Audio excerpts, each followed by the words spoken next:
कि आपने कई भाषणों में कहा है कि 2024 आपका लक्ष्य नहीं है, 2047 है। तो 2047 तक क्या कुछ होने वाला है और क्या ये चुनाव महज एक फॉर्मेलिटी है? मैं समझता हूँ कि 2047 को और 2024 दोनों को मिक्सअप नहीं करना चाहिए, दो अलग चीज़ें हैं। जब देश आज़ादी के 75 साल अमृत महोत्सव मना रहा था, उसी समय मैंने ये विषय सबके सामने रखना शुरू किया था, आज से 1-2 साल पहले। और मैं ये कहता था कि 2047 देश की आज़ादी के 100 साल होंगे। स्वाभाविक रूप से ऐसे जो माइलस्टोन होते हैं वो एक प्रकार से नया उत्साह भरते हैं, नए संकल्प के लिए व्यक्ति को तैयार करते हैं।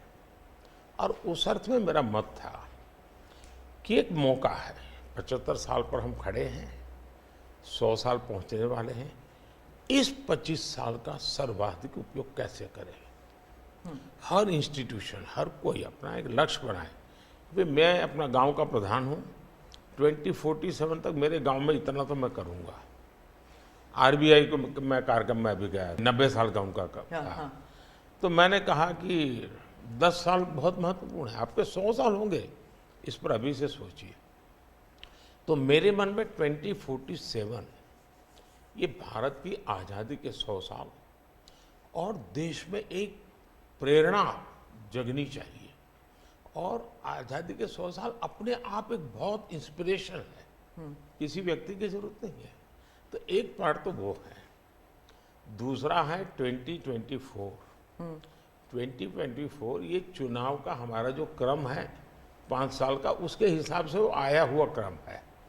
और मैं मानता हूँ कि चुनाव ऑल टुगेदर डिफरेंट थिंग है।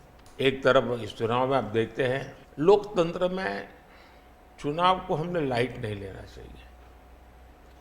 ये एक बहुत बड़ा महापर्व है और इसलिए मेरा तो मत है कि उत्सव के रूप में मनाना चाहिए।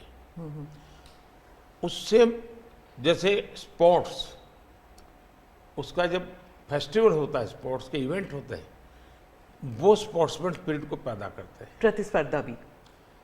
जब खेल का मैदान होता है तो देखने वाले, खेलने वाले, स्पोर्ट्समैन स्पिरिट का एक एनवायरनमेंट क्रिएट होता है जो हमारे संस्कार बन जाते हैं। चुनाव का ये माहौल अगर हम उत्सव में पलट दें, लोकोत्सव बना दें, तो हमारी रगों में, डेमोक्रेसी आने वाली पीढ़ियों के रगों में वो संस्कार बन जाती है। और लोकतंत्र के लिए बहुत आवश्यक है कि लोकतंत्र ये सिर्फ संविधान की सीमाओं में नहीं बंधना चाहिए, हमारी रगों में होना चाहिए, हमारे संस्कार में होना चाहिए। और उस अर्थ में मैं 2024 को देखता हूँ। ये बात सही है कि हमारा 25 साल का विजन, और उसमें मैंने बहुत काम किया है। और ये आज कर रहा हूँ ऐसा नहीं है। शायद मैं जब गुजरात में था तब भी इन दिशा में सोचता था। अब देखिए 2024 का चुनाव तो देश के सामने एक अवसर है कि एक कांग्रेस सरकार का मॉडल और एक बीजेपी सरकार का मॉडल, उनका 5-6 दशक का काम, मैं उनके लिए बहुत खुला मैदान छोड़ता हूँ। 5-6 दशक का काम और मेरा सिर्फ 10 साल का काम। कंपैरिजन कीजिए, किसी भी क्षेत्र में कंपैरिजन कीजिए, अगर कुछ कमियां होगी तो भी हमारी एफर्ट्स में कमी नहीं रही होगी। दूसरा, मुझे 10 साल में 2 साल तो कोविड की लड़ाई में जाना पड़ा और आफ्टर इफेक्ट भी बहुत था। फिर भी आज हम कंपैरेटिवली देश को स्पीड कहो, स्केल कहो, सर्वांगीण विकास की बात करें तो वो कहें, सर्वसमावेशक विकास की बात कहें तो वो देखें, हर पैरामीटर पे आपको कांग्रेस के मॉडल से एक ऐसा मॉडल नजर आ रहा है कि हाँ, इस रास्ते पर हम चलेंगे इतनी गति से, और गति और बढ़ानी है मुझे। अगले टर्म में गति भी बढ़ानी है और स्केल भी बढ़ाना है, तो वो तो मेरा लक्ष्य ही है। दूसरा, आप देखेंगे कि जब देश चलाने की देशवासी जिम्मेवारी देते हैं तो आपका सिंगल माइंडेड फोकस होना चाहिए। देश के लोग दुर्भाग्य से पहले की राजनीतिक कल्चर ने परिवार को कैसे मजबूत बनाना, परिवार की जड़ों को कोई उखाड़ न दे, उसी में शक्ति लगाते रहे। जबकि मैं देश मजबूत इसी एक लक्ष्य को लेकर के काम कर रहा हूँ। मेरी सरकार पूरी उस लक्ष्य को लेकर काम रही। और जब देश मजबूत होता है तो हर कोई उसका बेनिफिशियरी संतोष अनुभव करता है। हाँ यार, कुछ तो हो रहा है, मेहनत तो कर रहा है, ईमानदारी से कर रहा है, इन चीज़ों का इम्पैक्ट होता है। तो 2024 ये चुनाव है और चुनाव का मैदान है, तो हम एक अपने ट्रैक रिकॉर्ड को लेकर के गए हैं और वे अपने ट्रैक रिकॉर्ड को लेकर के आए हैं। अब प्रधानमंत्री जी, आपने दो चीज़ों का जिक्र किया जिसके बारे में पूछना चाहूँगी। एक तो वो जब आरबीआई में जब आपने कहा 2014 विजन वगैरह की बात कर रहे थे, तो जब आप कहते हैं कि ट्रेलर है, आपके स्पीचेस में कहते हैं अभी तो ट्रेलर है, मैं बहुत कुछ करने वाला हूँ, तो एक कस्बा होता है जो थोड़ा नर्वस हो जाता है कि करने क्या वाले हैं मोदी जी। एक वो नर्वस होते हैं, जो दूसरी जिनका विश्वास आप पर पूर्ण तरह है, वो सोचते हैं कि हाँ अभी और काम बाकी है और मोदी जी उसे अंजाम देने वाले हैं। तो दोनों के लिए आप अगर हमें बताएं कि विजन क्या है कि 2047 तक किस तरह ये विजन सक्सेसफुल होगा, क्या आपका गेम प्लान है? जब मैं कहता हूँ कि मेरे मन में बहुत बड़े बड़े प्लान है और उसके लिए बहुत बड़े बड़े फैसले हैं, किसी को डरने की ज़रूरत नहीं है। मेरे निर्णय किसी को डराने के लिए नहीं है, किसी को दबाने के लिए भी नहीं है। मेरे निर्णय देश के सर्वांगीण विकास के लिए है, जन कल्याण के लिए है, देश के युवाओं के एस्पिरेशंस को मैं देर करना नहीं चाहता हूँ, मैं समय बिगाड़ना नहीं चाहता हूँ, उस अर्थ में मैं कह रहा हूँ। दूसरी बात है, ज़्यादातर सरकारों का स्वभाव होता है वो ये मिजाज में रहते हैं हमने तो सब कुछ कर लिया, हम तो सब कुछ करते हैं। मैं नहीं मानता हूँ मैंने सब कुछ कर लिया है। मैंने ज़्यादा से ज़्यादा करने का प्रयास किया है, सही दिशा में जाने का प्रयास किया है, फिर भी बहुत कुछ है जो मुझे अभी भी करना है, क्योंकि मैं देखता हूँ मेरे देश की कितनी आवश्यकताएं हैं। हर परिवार का सपना, वो सपना कैसे पूरा हो, ये मेरे दिल में पड़ा हुआ है। और इसलिए मैं कहता हूँ जो हुआ है वो ट्रेलर है, आपको अच्छा लगा है, लेकिन मैं बहुत अधिक करना चाहता हूँ, उस अर्थ में मैं उस बात को कहता हूँ। दूसरी बात है कि 2047 का जो विजन का सवाल है, एक तो मैं लंबे समय तक मुख्यमंत्री रह करके आया हूँ और मैं अनुभव करता था कि बार बार चुनाव, आचार संहिता, किसी भी राज्य में चुनाव हो तो मेरे राज्य से 30-40 सीनियर अच्छे अफसर ऑब्जर्वर के नाते जाते थे, इलेक्शन ड्यूटी, तो 40-50 दिन तक वो बाहर रहते थे। तो मुझे एक चिंता रहती थी कि मैं सरकार कैसे चलाऊं, क्योंकि देश में ऐसे चुनाव होते ही रहते और मेरे ऑब्जर्वर जाते रहते, तो मैं तो फिर मैंने सोचा कि मैं ये इसको वैकेशन नहीं मानता हूँ। मैं चुनाव होगा तो उस पीरियड को वैकेशन के रूप में नहीं लूँगा। मैं अफसरों को पहले से काम देता हूँ, भाई अगली सरकार के लिए ये काम करो। तो मैं उस समय भी 100 दिन का प्लान करता था। हाँ, उसी पे पूछना था मुझे। हाँ। अभी तो चुनाव हो ही रहे हैं, अभी रिजल्ट्स भी नहीं आए और आप 100 दिन का प्लान बना रहे हैं। मैं चुनाव में जाने से पहले शुरू किया। हाँ। और दरअसल मैंने कैसे किया कि मैं पिछले 2 साल से 2047 को ध्यान में रख के काम करता था, और उसके लिए मैंने देश भर में लोगों के ओपिनियन मांगे, सुझाव मांगे। शायद 15 लाख से अधिक लोगों के मैंने सुझाव दिए हैं कि वो आने वाले 25 साल में हिंदुस्तान को कैसे देखना चाहते हैं। और मैंने सभी यूनिवर्सिटीज़ को कांटेक्ट किया, मैंने अलग अलग एनजीओ को कांटेक्ट किया, संगठनों को, और 15-20 लाख लोग उन्होंने इनपुट दिया। फिर मैंने एआई की मदद लेकर के उसको सब्जेक्ट वाइज बनाया, उसका काफ़ी मैंने आर्टिफिशियल इंटेलिजेंस, हाँ, टेक्नोलॉजी का भरपूर उपयोग किया। ओके। मैंने हर विभाग में अफसरों की एक डेडिकेटेड टीम बनाई कि भाई इस पर काम कीजिए, कैसे हो सकता है अगले टर्म के लिए, 25 साल के लिए। 25। और फिर मैंने खुद ने उनके साथ बैठा, प्रेजेंटेशन दिए 2-2, 2.5 घंटे, और मेरा विजन के अनुरूप क्या चीज़ें हैं, कौन सी चीज़ें डुएबल हैं, कौन सी चीज़ें डुएबल नहीं थोड़ा सा है, ट्रेलर बता सकते हैं? उसको मैं ऐसा है कि आचार संहिता चल रही है। अच्छा। मैं अभी अगर इन चीज़ों को बताऊंगा तो शायद कोई उसको गलत अर्थ में ले लेगा, तो मैं उसमें फंसना नहीं चाहता हूँ जी। लेकिन इसमें कुछ छुपा हुआ नहीं है, मिल ही जाएगा। दूसरा मैंने कहा कि मैं चाहता हूँ कि ये जो मैं डॉक्यूमेंट बना रहा हूँ, जो मेरा विजन है, लेकिन वो विजन मोदी की बपौती नहीं है, वो 15-20 लाख लोगों के विचारों को उसमें समाहित किया। एक प्रकार से इसकी ओनरशिप देश की है। 15-20 लाख लोग इनपुट देते हैं, मतलब पूरा देश दे रहा है जी। मैंने क्या किया है कि मैंने उसको अभी डॉक्यूमेंट के रूप में तैयार करवा रहा हूँ।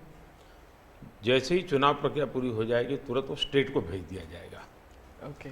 मैं चाहूँगा कि स्टेट उस पर काम करे, स्टेट को क्या लगता है, क्या हो सकता है, क्या नहीं। और वो सिर्फ बीजेपी स्टेट्स नहीं है, सभी नहीं, पूरा देश, ये देश का है, ये भाजपा का नहीं है जी। ओके। ये काम देश का है। फिर मैं नीति आयोग की मीटिंग बुलाऊंगा, उसमें इस पर व्यापक चर्चा करूंगा मुख्यमंत्रियों के साथ, और फिर उसमें से एक फाइनल चीज बनेगी। दूसरी तरफ मैंने अफसरों को कहा कि भाई अभी जो हमारे सामने चित्र बना है, जो कुछ भी इनपुट आए उसके आधार पर मैंने अपने इनपुट दिए, उसमें से मुझे 3 हिस्सों में काम करना है। एक, बीजेपी का जो मैनिफेस्टो आएगा उसमें से करणीय काम तुरंत कैसे ले सकते हैं। दूसरा, ये जो 25 साल का हमारा जो एक खाका बना है, जो मेरा अपना विजन है, अभी तो मैं चाहूँगा कि मुझे और भी उसमें क्रिटिकल इनपुट चाहिए मुझे। मैं ऐसा नहीं मानता हूँ कि सब कुछ मुझे ही समझ और मुझे ही दिखता है। कोशिश मैंने भारी की, मैंने काफ़ी समय लगाया इसमें। उसको मैं 3 हिस्सों में बांटा। एक 25 साल, उसके लाइट में मेरे नेक्स्ट 5 ईयर, और उसके लाइट में मेरे फर्स्ट 100 डेज। तो इस प्रकार से मैंने पूरा डिजाइन बना के अफसरों को काम पे लगा दिया है, क्योंकि मैं 1 मिनट भी गंवाना नहीं चाहता हूँ जी। अब आपको याद होगा 2019 में बहुत कम लोगों को ध्यान रहता है, उस समय भी मैंने 100 दिन का काम दे करके चुनाव के मैदान में गया था, और जब मैं वापस आया आर्टिकल 370 100 दिन में मैंने कर दिया।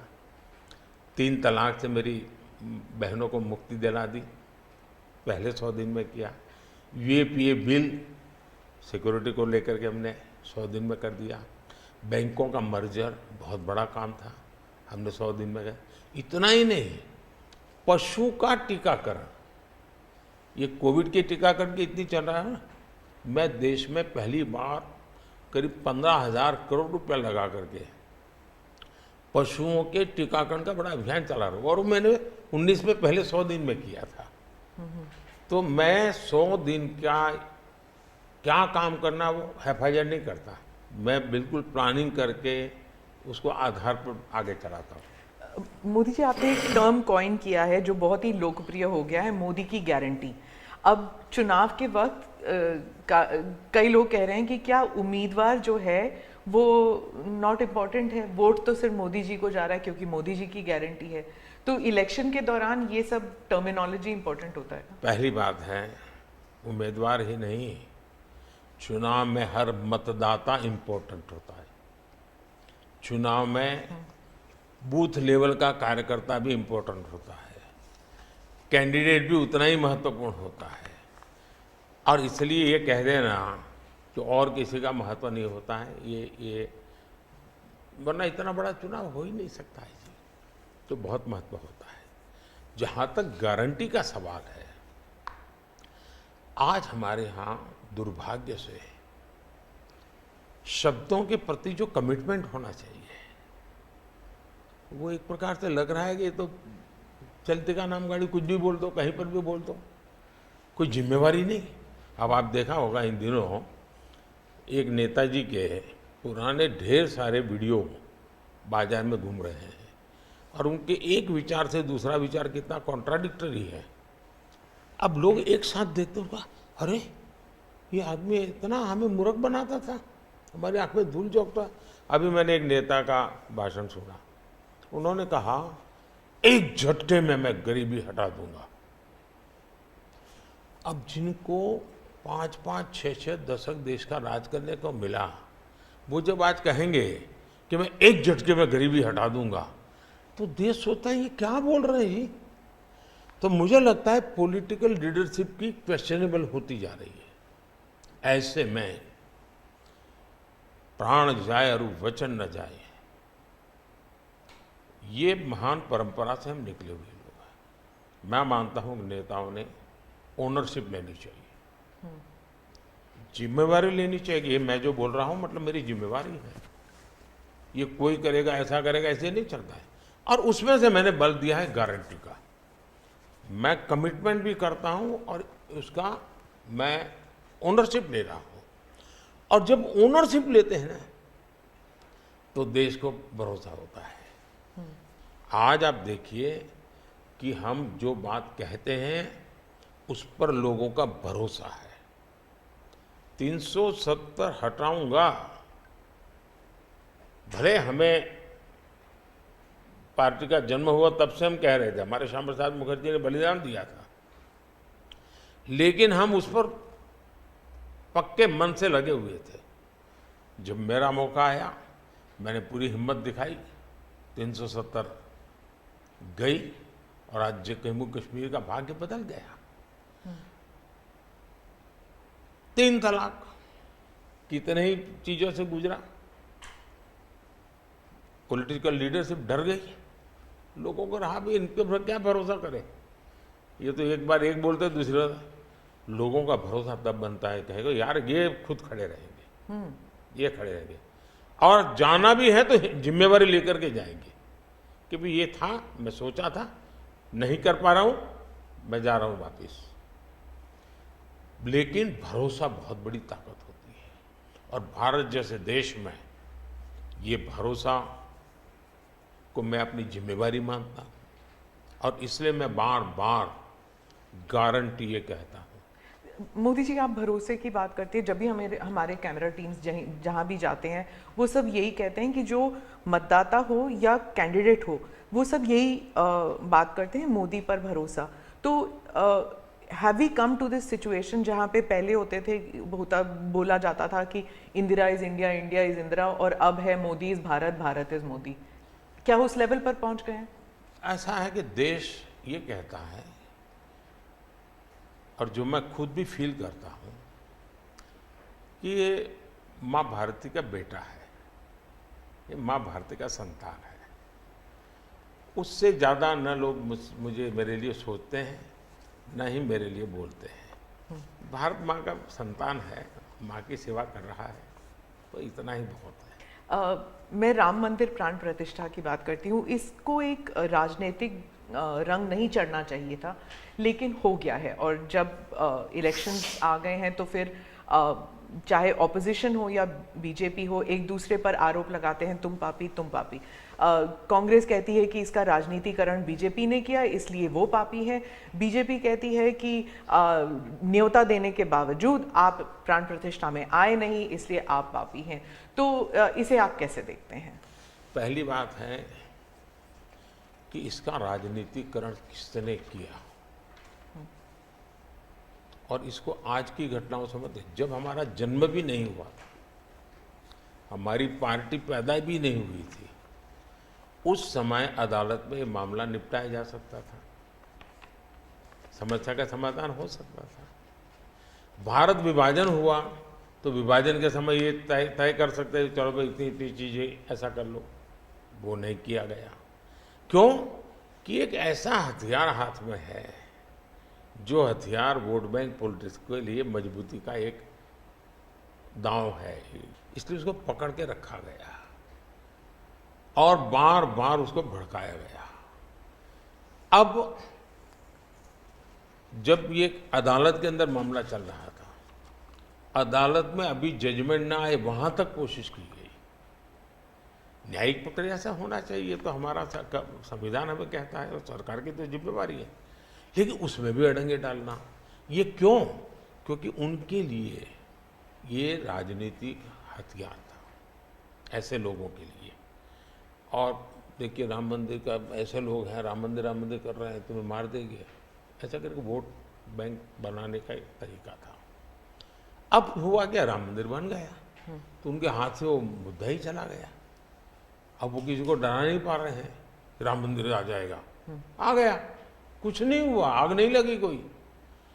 दूसरा इनकी प्रकृति, आप सोमनाथ मंदिर से लेकर के अब तक की घटनाएं देखिए, वे भारत की मूलभूत आस्थाएं, भारत का मूलभूत जो पिंड है उसके प्रति नेगेटिविटी लेकर के ही देश में वो अपनी बात है। अब सोमनाथ मंदिर को क्या प्रॉब्लम था, सरदार पटेल थे, डॉक्टर राजेंद्र बाबू को जाना था, वहां तो न जनसंघ था, न भाजपा था, न आरएसएस थी, न कोई लड़ाई थी, लेकिन उन्होंने मना कर दिया जाने। वो जो नेहरू जी की जो चिट्ठी थी, हाँ, जो भी है, अब ये और वो परंपरा आज भी चल रही है कि प्राण प्रतिष्ठा का निमंत्रण मिले और आप उसको ठुकरा दें। सचमुच में तो आपको गर्व होना चाहिए कि ये राम मंदिर निर्माण करने वाले जो भी लोग हैं जिन्होंने संघर्ष भी किया है, वे आपके सारे पाप भूल करके, सारे आपके गुनाह भूल करके घर में आकर के आपको इनवाइट कर रहे हैं और नए से व्यवहार शुरू करना चाहते हैं। आप उसको भी उस पुराने मिजाज से ठुकरा दे, तब लगता है कि आपके लिए वोट बैंक एक बहुत बड़ी आपकी मजबूरी है और उस वोट बैंक के चलते इस प्रकार की चीज़ें होती रहती। और ये किसी को नीचा दिखाना, किसी का अपमान करना, ये अपना अधिकार मानते हैं। और मैं कभी कभी कहता हूँ वे तो नामदार है, हम तो कामदार है। अब मैं नॉर्थ ईस्ट जाऊँ, वहाँ के लोग कोई कपड़े पहना दे, मैं पहनता हूँ, उसकी भी मजाक उड़ाना, यानी हर चीज़ की। मैं तमिलनाडु जाऊँ, लुंगी पहनूँ, तो उनको लगता है देखो ये कर रहा है, वो कर रहा है। मैं हैरान हूँ जी, इतनी नफरत लोकतंत्र में नहीं होती है, नहीं होनी चाहिए। देखिए हमारे लिए, मैं मानता हूँ ये न राजनीति का विषय हम लोगों के लिए है, न होना चाहिए और न कभी होगा। हमारे लिए एक जबरदस्त आस्था का विषय है जी। और ये कोई प्रभु राम का संबंध कोई मेरे कारखाना में नहीं आया जी, हजारों साल से और दुनिया के अनेक देशों में है। जब ये राम मंदिर का निमंत्रण देने के लिए ट्रस्ट के लोग मुझे आए, उन्होंने ठुकरा दिया। मैं सोचने लगा इतना बड़ा मुझे दायित्व दिया जा रहा है, मैं अपने आप को योग्य क्या कैसे करूं, अपने आप को योग्य कैसे बनाऊं।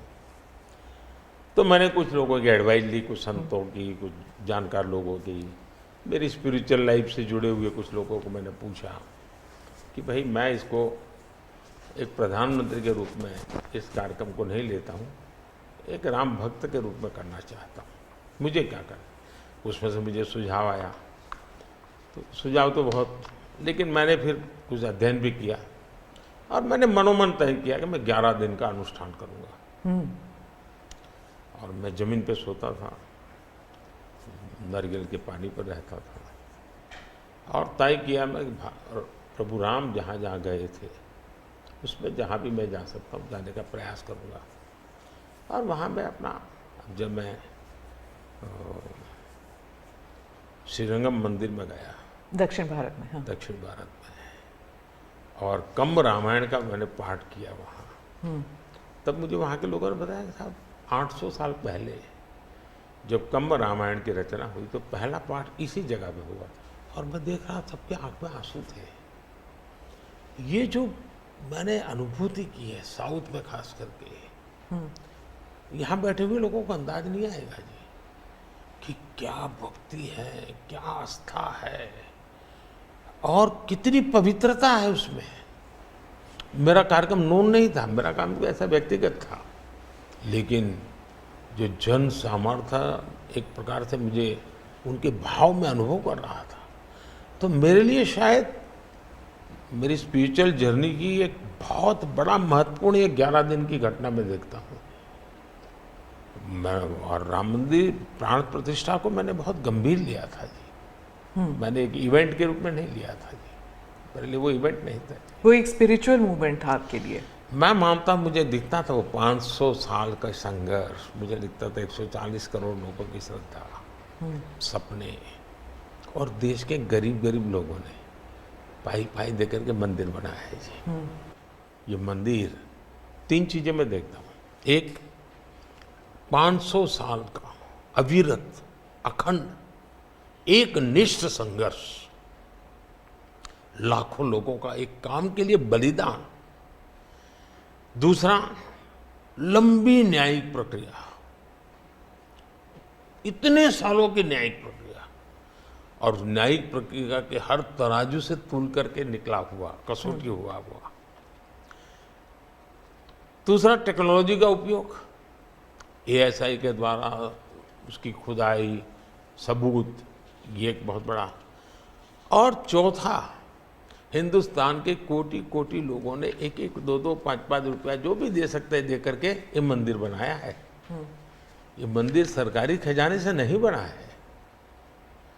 ये ऐसे पहलू हैं कि जो भारत के स्वाभिमान को, भारत के सामर्थ्य को, भारत के सपनों को, भारत के संकल्प को और भारत के आने वाली पीढ़ी को बहुत बड़ी प्रेरणा देने वाले हैं। हम दक्षिण भारत की बात करते हैं तो पहले मैं दक्षिण भारत के कुछ मुद्दों के बारे में उठाऊंगी। बीजेपी का एक ऐसा नेता तमिलनाडु में उभर के आया है जो इसके लिए मीडिया अटेंशन काफ़ी कुछ आ रहा है, वो है अन्नामलाई जी। तो वो काफ़ी कॉन्फिडेंट हैं कि तमिलनाडु में बीजेपी को डबल डिजिट फिगर आएंगे। तो क्या ये उनका ओवर कॉन्फिडेंस है कि आप भी तमिलनाडु इतनी बारी जा चुके हैं? पहली बात है कि तमिलनाडु जनसंघ के जमाने से और भारतीय जनता पार्टी, मैं कहता हूँ 5-5 पीढ़ी हमारी इस विचार के लिए वहाँ खप चुकी है। तो एक निरंतर काम चला है। जब कांग्रेस से लोग निराश हुए तो प्रादेशिक पक्षों की तरफ गए और लंबे अरसे तक प्रादेशिक पक्षों का जो कुछ भी कामकाज देखा है, अब लोग निराश हो गए। निराशा के इस माहौल में उन्होंने दिल्ली में भाजपा की सरकार का मॉडल देखा, हिंदुस्तान में अन्य राज्यों में भाजपा की सरकार का मॉडल देखा, देश भर में जो तमिल बंधु रहते हैं उन्होंने अपने घरों में जाके बताया भी हम जिस राज्य में रहते हैं वहाँ तो ये हो रहा है। तो लोग स्वाभाविक तमिल प्रजा कंपैरिजन करने लगी कि जो हवा खड़ा किया गया था ये तो अच्छा काम कर रहे हैं। अब जैसे मैंने तमिल काशी संगम किया तो तमिलनाडु में डीएमके पार्टी वाले लोग ये तो पानीपुरी वाले करके मजाक उड़ाते थे, लेकिन जब तमिलनाडु के लोग काशी संगम कार्यक्रम में आए और काशी का रूप रंग देखा, उन्होंने कहा ये हमने तो जो सुना था ऐसा नहीं है, ये तो बहुत डेवलप दिखता है, बड़ी प्रगति हो रही है, आईटी का नेटवर्क दिखता है। तो सोचने का तरीका बदलने लगा और उसके कारण डीएमके के प्रति जबरदस्त गुस्सा पैदा हुआ है। मैं कल्पना नहीं करता हूँ इतना बड़ा गुस्सा पैदा हुआ है। वो गुस्सा पैदा डाइवर्ट हो रहा है बीजेपी की तरफ पॉजिटिव वे में। और अन्नामलाई एक बहुत ही अच्छे आर्टिकुलेट है, यंग है, बहुत ही अपनी आईपीएस कैडर में बहुत बड़ी प्रतिष्ठित नौकरी छोड़ कर के आए हैं।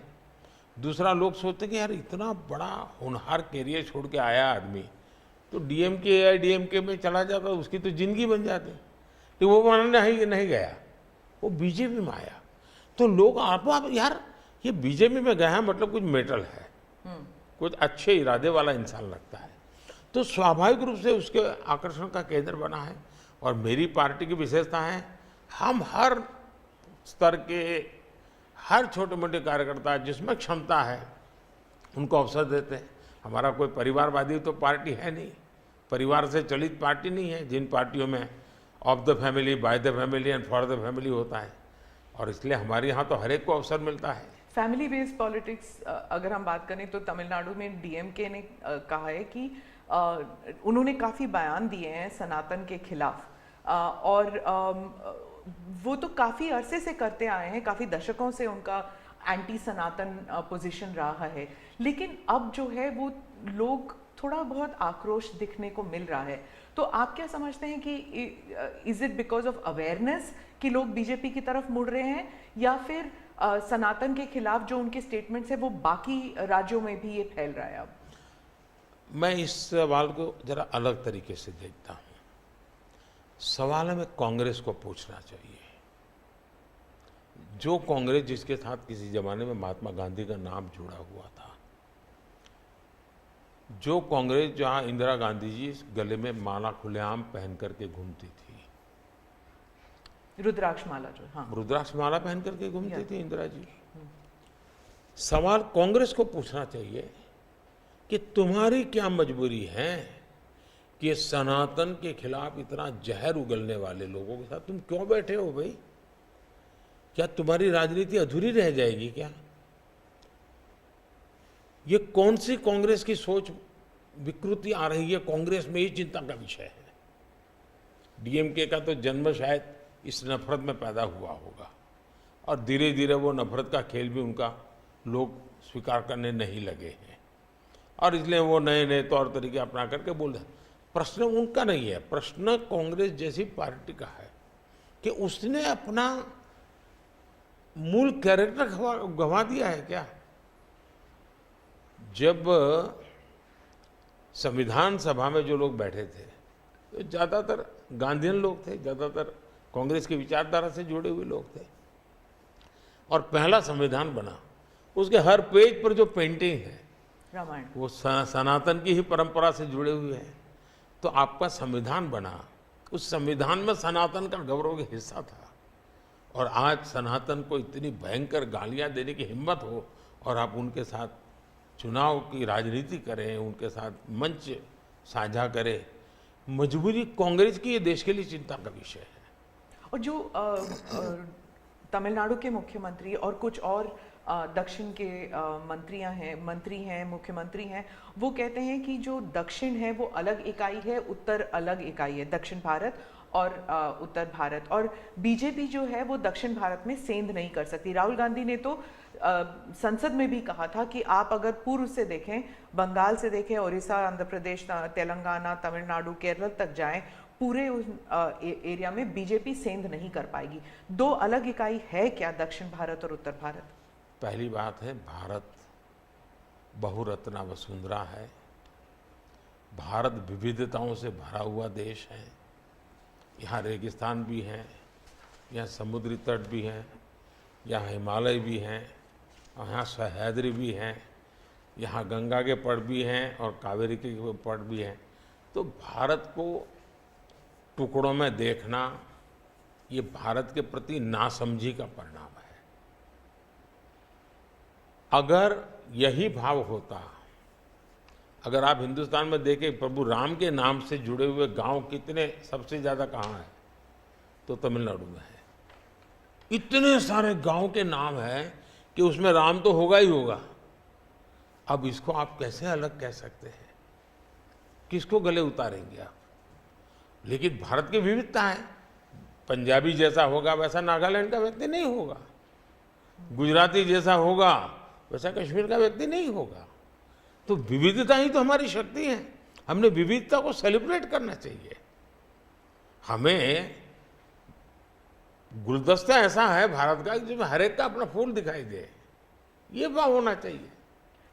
कांग्रेस कहती है कि बीजेपी और खासकर मोदी जी इस विविधता को अप्रिशिएट नहीं करते, एक रंग में ढालना चाहते हैं, और अगर 400 सीट जो आप कह रहे हैं अगर वो आ जाता है तो संविधान रद्द हो जाएगा, एक ही भाषा, एक ही रहन सहन, एक ही तरीका होगा और वो है जो मोदी जी कहेंगे? मैं समझ नहीं पाता हूँ कि जो व्यक्ति यूएन में जाकर के पहली बार दुनिया की सबसे पुरातन भाषा तमिल भाषा का गुणगान करता हो, किस आधार पर उस व्यक्ति को आप ऐसे आरोप लगा रहे हो? मेरा तो मत है, और मैं जब कपड़े अलग अलग राज्य के पहनता हूं तो उनको ये परेशानी हो रही है।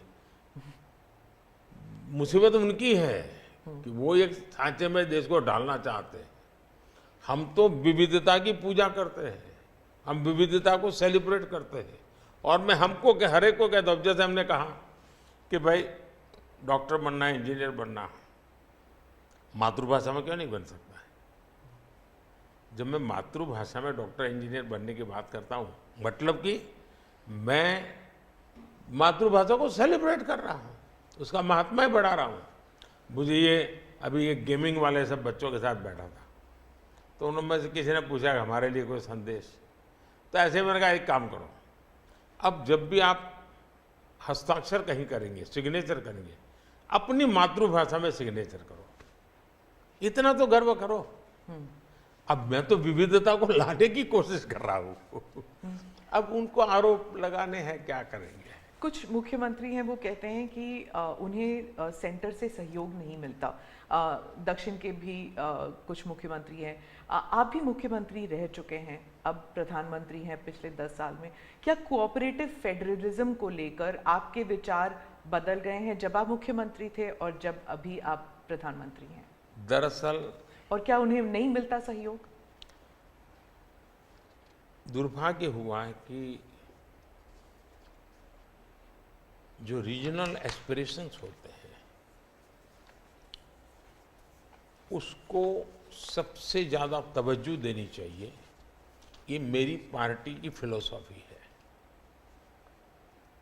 अगर आप रीजनल एस्पिरेशंस जो हैं उसको नकार करके विकसित भारत का सपना पूरा नहीं कर सकते। दूसरा, मैं गुजरात में लंबे समय तक मुख्यमंत्री रह के आया हूँ, और मेरा सौभाग्य है कि देश में मैं पहला प्रधानमंत्री ऐसा हूँ कि जिसके पास राज्य के मुख्यमंत्री का इतना बड़ा अनुभव रहा है। तो एक मुख्यमंत्री के नाते केंद्र से क्या अपेक्षाएं होती हैं, केंद्र से क्या तकलीफें होती हैं, उसको मैंने भली भांति झेला है, समझा भी है। और इसलिए मैं कतई नहीं चाहूँगा कि मेरे देश का कोई राज्य, उसका उमंग उत्साह हो विकास का, उस पर कोई रुकावट पैदा हो। अगर रुकावट हटा सकता हूँ और उसमें मैं उनकी मदद कर सकता हूँ, वो भी मैं करने के लिए, क्योंकि मुझे देश बनाना है। दूसरा, मैं जब गुजरात था तब भी मेरा मंत्र था, यहाँ सरकार यूपीए की थी, तब भी मेरा मंत्र था भारत के विकास के लिए गुजरात का विकास। मैं गुजरात का विकास करूंगा, क्यों? क्योंकि मुझे मेरा देश का विकास करना है। हमारे देश में वातावरण बनना चाहिए, और हमने एस्पिरेशनल डिस्ट्रिक्ट की कल्पना की। हर राज्य में हमने कहा कि ये राज्य के पैरामीटर के बराबर है। भारत सरकार ने योजना बनाई, उसकी मदद की। सभी राज्य आज हमारे एस्पिरेशनल डिस्ट्रिक्ट में और एस्पिरेशनल ब्लॉक में मिलकर के हम काम कर रहे हैं, और बहुत अच्छे परिणाम नजर आ रहे हैं। अब आप कोरोना देखिए, मैंने इतनी बार चीफ मिनिस्टर की मीटिंग की, शायद 20-25 बार, और हर चीज़ में सब मिलकर के निर्णय करते थे। तो हम साथ मिलकर के चले तो हम कोरोना के जंग को जीतने में सफल हुए। और मैं पब्लिकली कहता हूँ कि कोरोना की लड़ाई में भारत की सफलता का कारण, मैं सभी राज्यों का भी उतना ही योगदान है, मैं रिकॉग्नाइज करता हूँ। और इसलिए मैंने हमेशा कहा है कि देश को आगे ले जाना है तो हमें कॉम्पिटिटिव कोऑपरेटिव फेडरलिज्म चाहिए। हमारे यहाँ स्पर्धा होनी चाहिए, तंदुरुस्त स्पर्धा होनी चाहिए विकास की, तब जाकर के। अब देखिए G20, मैं G20 दिल्ली में कर सकता था, मैंने ऐसा नहीं किया। हिंदुस्तान के हर राज्य में G20 समिट किया, क्योंकि हर राज्य में G20 को सबसे ज़्यादा अवसर मिले, लोगों को उस राज्य को देखने का अवसर मिले, राज्य को अपना एक्सपोजर के लिए ग्लोबल प्लेटफॉर्म मिल जाए। क्यों? क्योंकि मैं चाहता हूं मेरा देश का हर कोना मेरे लिए देश ही है। मोदी जी, दो सवाल G20 को लेकर मैं पूछना चाहती थी आपसे। एक तो वो जो क्लासिक शॉट था ना, वो प्रेसिडेंट बाइडेन और प्रिंस सलमान जो हैंडशेक वाला जो शॉट, उसके बारे में एक। दूसरा, वेस्टर्न मीडिया में बहुत से आर्टिकल्स आते थे उस वक्त कि कोई कंसेंसस होगा नहीं, डिक्लेरेशन होगा नहीं, पर हो गया डिक्लेरेशन। तो ये दो, इन दोनों चीज़ों की बैक स्टोरी बताइए। एक तो आपने वो हैंडशेक कैसे करवाया, और दूसरा डिक्लेरेशन कैसे हुआ? एक ग्लोबल गुड जब उसके लिए काम करते हैं और अपने निजी कोई इफ्स एंड बट्स नहीं होते हैं, तो आप दुनिया को ऑन बोर्ड ले सकते हैं। और मेरी कोशिश ये थी कि मुझे बताइए भाई, आखिरकार ये G8 और G20 पैदा कैसे हुआ। जिन मुद्दों को लेकर के पैदा हुआ तो उस मुद्दों से हटना नहीं चाहिए, और उसमें सब मेरे से कन्विंस हुए, सब लोग कन्विंस हुए। कुछ लोगों से मुझे व्यक्तिगत बातचीत करने की जरूरत थी, मैंने वो भी किया। कुछ शब्दों की किसी के आग्रह रहते थे, उनको मैंने समझाने का प्रयास किया। दूसरा, मेरा इरादा था कि मैं लास्ट सेशन में नहीं करूंगा, मैं इसको इतना जल्दी करूंगा कि लोग सरप्राइज कर जाएंगे। और इसलिए मैंने दूसरे ही दिन पहले ही सत्र में डिक्लेरेशन वाला काम पूरा कर दिया। तो जो नेगेटिव अनुमानों के आधार पर सारा G20 घसीटने की कोशिश होती थी, मैं इसको किसी भी हालत में चौंका देना चाहता था। तो दैट वाज माय स्ट्रेटेजी, और वो स्ट्रेटेजी सफल हुई। और मुझे खुशी है, जहाँ तक दुनिया के उन देशों को क्यों लाए साथ, कैसे लाए। देखिए, सिल्क रूट की चर्चा हम बहुत समय से सुनते आए हैं। सिल्क रूट किसने बनाया, कैसे बना, कोई हिस्ट्री अवेलेबल नहीं है। तो सिल्क रूट चल पड़ा और यानी इवॉल्व हुआ धीरे धीरे। हम लोगों ने ये जो IMEC की दिशा में हम गए हैं, ये बहुत बड़ा गेम चेंजर बनने वाला है, और आने वाले हजारों साल उसका इम्पैक्ट है। जैसा सिल्क रूट का इम्पैक्ट हजारों साल रहा, वैसा इसको इम्पैक्ट रहने वाला है। और उसमें मैं सबको विश्वास हुआ कि भाई हाँ, ये तरीका है। उसमें गल्फ कंट्रीज का भी पॉजिटिव और प्रोएक्टिव रोल था। भारत ने एक अच्छी भूमिका निभाने का भारत को अवसर मिला। US, यूरोप हमारे साथ थे, और सबको लगा कि एक कॉन्क्रीट पॉजिटिव आउटकम निकलेगा, तो हम उसको लेकर के मिलते थे। तो उसमें स्वाभाविक था कि सऊदी किंग और प्रेसिडेंट बाइडेन और दोनों के साथ मेरी अच्छी मित्रता है, तो मैं किसी का भी हाथ भी पकड़ सकता हूँ, किसी की बात भी कर सकता हूँ। पर्सनालिटी पॉलिटिक्स भी आता है ना, क्योंकि देखिए आप कि अगर हम विदेश नीति की बात करें तो खाड़ी के साथ जो हमारे रिश्ते बेहतर हुए हैं, उसके लिए बहुत से लोग कहते हैं कि it is because of your personal intervention. आपको सम्मान भी दिया गया था वहाँ पर। तो चाहे ईस्ट एशिया हो या वेस्ट एशिया हो, इसमें पर्सनालिटी पॉलिटिक्स कहाँ तक इम्पोर्टेंट है कि आप उनके जो राष्ट्रपति हैं या प्रधानमंत्री हैं, उनके साथ आपका वाइबिंग होता है, आप उनके साथ बातचीत करते हैं और वो फिल्टर डाउन होता है। फिर कहाँ तक इसमें पर्सनालिटी पॉलिटिक्स भी है? मैं समझता हूँ कि इसके अलग अलग व्यू हो सकते हैं और सब सही हो सकते हैं। एक मत स्ट्रॉन्ग है कि पर्सनालिटी कल्ट या पर्सनल रिलेशन, ये बहुत ज़्यादा इन चीज़ों में नहीं डाले थे। एक मत है, स्ट्रॉन्ग मत है। मुझे लगता है कि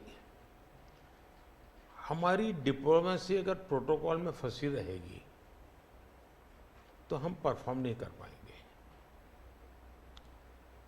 डिप्लोमेसी की ताकत भी इनफॉर्मल में भी है, प्रोटोकॉल में ही ऐसा नहीं है। प्रोटोकॉल में ज़्यादा पोजीशनिंग होता है, पहले कौन आएगा, पहले कौन हाथ मिलाएगा वगैरह, उसी में समझ जाता है। तो मैंने शुरू से देखा कि भाई, जैसे मेरी शपथ हुआ था, बड़ा इंटरेस्टिंग है। मैंने तय किया कि मैं सार्क देशों को 2014 की शपथ। हाँ, 2000 पहली बार पहली बार सार्क देशों को बनाने का मेरे मन में विचार आया।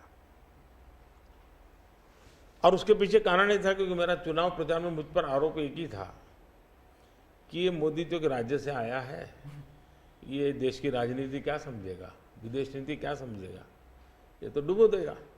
ये चुनाव प्रचार का मेरा खिलाफ के जो मुद्दे थे उसमें एक बड़ा महत्वपूर्ण मुद्दा था, सब लोग मेरी मजाक उड़ाते थे।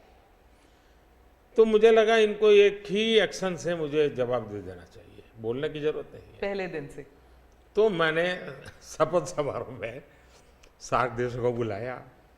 उसके पहले मैंने बैक चैनल से उन सबसे सहमति ले ली थी, ऐसा तो नहीं हो सकता कि कोई, और सब लोग आए।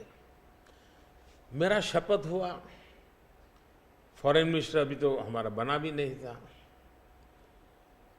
और मैं इन सारी चीज़ों से बिल्कुल नया था, बिल्कुल अनभिज्ञ था, लेकिन बायलैटरल सबके साथ होना था। जब हम लोग हैदराबाद हाउस में गए तो मुझे समझाया सब प्रोटोकॉल वालों को, सब ऐसा होगा, वो आएंगे, आप ऐसा कहेंगे सर। जब समय हुआ आना शुरू, मैंने कहा ऐसा करो मैं बाहर जाता हूँ उनको लेने के लिए। तो सारी सिस्टम हिल गई थी कि यार अपने प्रधानमंत्री गेट पर जाएंगे। सारी मेरी एमईए की प्रोटोकॉल की जो दुनिया थी ना, उसके लिए वो पहला ही दिन बड़ा गजब होता, और मेरे लिए वो एक एक्शन सारे मेरे दरवाजे खोल दिए थे। और इसलिए मैं प्रोटोकॉल में बंधने के बजाय परफॉर्मेंस पर फोकस करके डिप्लोमेसी के लेवल को शिफ्ट करने का प्रयास किया, और उसमें मुझे सफलता मिली है। President Obama, President Biden, President Trump, इन तीनों के साथ आपने काम किया हुआ है, और इंडिया यूएस रिलेशंस एक अपवर्ड ट्रैजेक्टरी पे हैं। लेकिन बहुत से मुल्क हैं जो भारत की अपवर्ड ट्रैजेक्टरी से परेशान होते हैं। ये इट इज़ अंडरस्टूड कि ये है, जैसे कि चाइना, क्योंकि वो दे यूज टू थिंक कि ग्रुप ऑफ टू होगा, एक तरफ चाइना, एक तरफ अमेरिका, मतलब दो पावर सेंटर्स होंगे। तो मैं सिर्फ उदाहरण के लिए चाइना दे रही हूँ, लेकिन हमारे इर्द गिर्द जो मुल्क हैं वो भी थोड़े असमंजस में है कि ये भारत की ट्रैजेक्टरी इतनी ऊपर इतनी जल्दी जा रही है। क्या हम अपने नेबरहुड को अपनी सक्सेस स्टोरी का हिस्सा नहीं बना सकते? अच्छा सवाल आपने पूछा। हमारी डे वन से पॉलिसी है, एक नेबर फर्स्ट, दूसरा एक्ट ईस्ट। तो जो हमारे ईस्टर्न पार्ट के जो हमारे आसियान कंट्री के देश हैं, उसमें हमने एक्ट ईस्ट पॉलिसी लिया है, यहाँ नेबरहुड फर्स्ट। तो ये हमारा डे वन से हमारे देश की भी पॉलिसी है और हमारी भी पॉलिसी है। पहले लूकैस था, मैंने आकर के उसको एक्ट ईस्ट कहा। लेकिन इसमें दूसरा, आज दुनिया के सैकड़ों मील दूर भी कोई देश है, उनको लगता है कि भारत की प्रगति में हमारा कोई बेनिफिट है, तो पड़ोसी को नहीं देखेगा। आज पड़ोसी सबसे ज़्यादा खुश हैं, क्योंकि भारत उनके सबसे, अब जैसे कोविड के कालखंड में कोई पड़ोसी देश ऐसा नहीं है कि जिसकी हमने मदद नहीं की हो। नेचुरल कैलेमिटी, कोई ऐसा देश नहीं है। अब जब नेपाल में भूकंप आया, फर्स्ट रिस्पॉन्डर हम थे। श्रीलंका में बहुत बड़ा क्राइसिस आया, उस क्राइसिस के समय सबसे ज़्यादा उनको मुसीबत में से बाहर निकालने का कोई काम किया है तो हिंदुस्तान ने किया, और पब्लिकली वो रिकग्नाइज करते, इसको कहते हैं। और इसलिए मैं तो दूसरा अनुभव कर रहा हूँ, वो हमसे बहुत अपेक्षाएं करते हैं, और पॉजिटिव अर्थ में मैं कहता हूँ, अच्छे रूप में देखते हैं। और भारत ने भी कहा है कि भाई हम हमारे सभी देशों को, पड़ोसियों को शक्तिशाली और समृद्ध देखना चाहते हैं। आपने दोस्ती का हाथ बढ़ाया था 2014 से ही पाकिस्तान, चाइना के साथ भी ऐसे किया था। लेकिन जब आप सक्सेस स्टोरी या अपने नेबरहुड फर्स्ट की बात करते हैं तो पाकिस्तान, चाइना, मालदीव्स ये भी आते हैं, और यहाँ पर कटाक्ष है अगर आप बात करें तो। इसके लिए सुधार उसमें उनकी अंदरूनी राजनीति महत्वपूर्ण है। भारत और उन देशों का संबंधों से ज़्यादा उनका इंटरनल पॉलिटिक्स के लिए कुछ चीज़ें जरूरी है। जी, विदेशी मीडिया जो है वो हमेशा कहती है कि Modi is the most popular prime minister in India. वो इस बारे में कोई दो राय नहीं है, लेकिन ये भी कहती है a strong Modi means democracy start sliding. मतलब लोकतंत्र के लिए खतरा है अगर मोदी जी और स्ट्रांग हो जाएंगे, लेकिन भारत में कुछ और ही है। वही रेटिंग्स, वही एजेंसीज कहते हैं कि लोग जो हैं वो खुश हैं कि मोदी जी अगर स्ट्रांग हो जाएं, तो उन्हीं के रेटिंग्स ये कहते हैं। आप इस बारे में क्या कहेंगे? पहली बात है कि उनकी टर्मिनोलॉजी क्या है और उनके इस कंक्लूजन पर आने का आधार क्या है, ये अपने आप में एक रिसर्च का विषय है। लेकिन मैं ये समझ नहीं पाता हूँ कि जिस देश में 6 लाख पंचायतें चुने हुए लोगों से चलती हो, दुनिया में कोई देश ऐसा है जहाँ 6 लाख पंचायतें और नियमित रूप से चुनाव जहाँ होते हैं, इतने राज्य, अनेक पार्टियों की सरकारें, हमारे देश में शायद ही कोई ऐसी पॉलिटिकल पार्टी होगी जो कहीं सत्ता में ना हो। तो ये सब होने के बावजूद अगर ये कहना कि सर्वसत्ताधीश कोई बन रहा है, तो ये तो मुझे लगता है उनको जानकारियों का अभाव है। दूसरा, अगर मोदी सर्वसत्ताधीश के रूप में रहता तो G20 में मेरे अगल बगल में ही कर रहा है। मैंने तो राज्यों के पास, क्योंकि डेमोक्रेटिक कैरेक्टर है ये हमारा। मोदी जी एक, मैं मदर ऑफ डेमोक्रेसी इसकी दुनिया में गुंज कर रहा हूँ, तो उनको क्वेश्चन हो रहा है, क्योंकि वो अभी भी स्वीकारने को तैयार नहीं कि भारत मदर ऑफ डेमोक्रेसी है।